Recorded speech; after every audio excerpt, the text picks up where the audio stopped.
আশা করি তোমরা সকলে ভালো আছো। আমি পাকিং কিচেন উইথ ব্লগের বাটা। আজ আমি বানাবো কাতলা মাছের মাথা দিয়ে বাঁধাকপির ঘন্ট। এই কাতলা মাছের মাথা দিয়ে বাঁধাকপির ঘন্ট বানাতে আমার কী কী লাগে আর আমি কী কী দিয়ে বানাই সেই রেসিপিটাই আমি আজ তোমাদের সঙ্গে শেয়ার করব।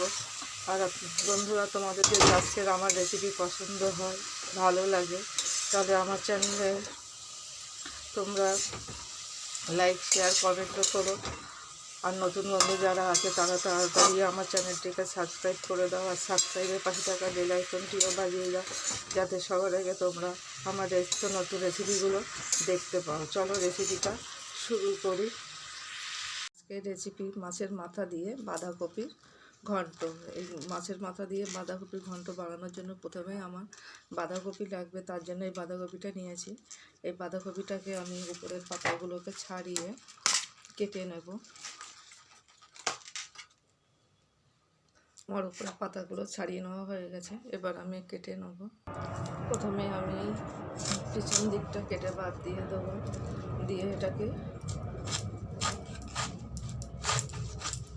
অর্ধেক করে কেটে 4 ভাগে ভাগ করে নিয়েছি। তারপর এই বাঁধাকপিটাকে এইভাবে ধরে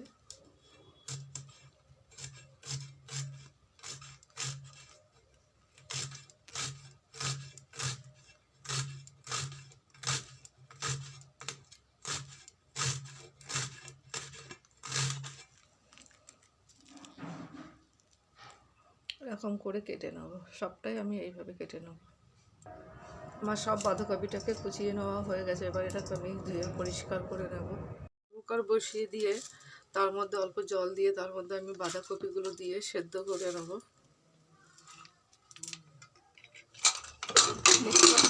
লাগিয়ে দিয়ে একটা সিটি দিয়ে নেব। প্রথমে তেল গরম করে তার মধ্যে বড়িগুলো ভেজে নেব। বড়িগুলো ভাজা হয়ে গেছে, তুলে নেব। এবার মাছের মাথাগুলো ভেজে নেব। মাছের মাথাটাকে তুলে নেব। প্রথমে আমি 2টো শুকনো লঙ্কা দিয়ে দেবো।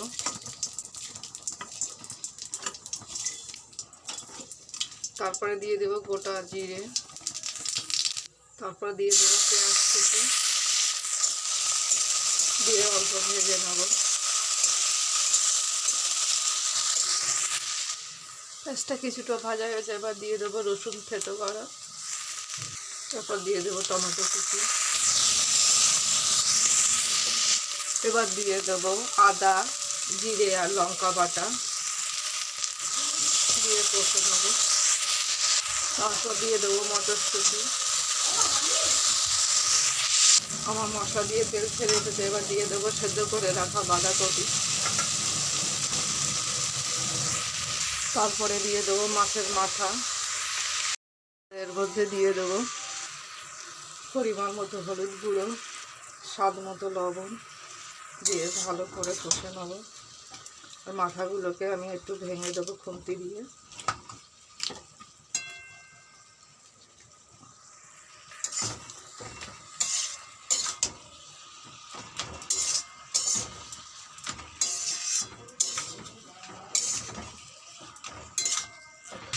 এবার এর মধ্যে দিয়ে দেবো ভেজে রাখা বড়ি।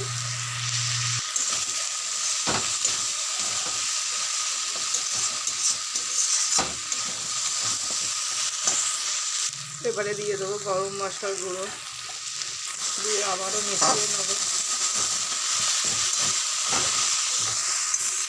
এবার দিয়ে দেবো অল্প চিনি, আর দিয়ে দেবো অল্প ঘি, দিয়ে মিশিয়ে নেবো ভালো করে।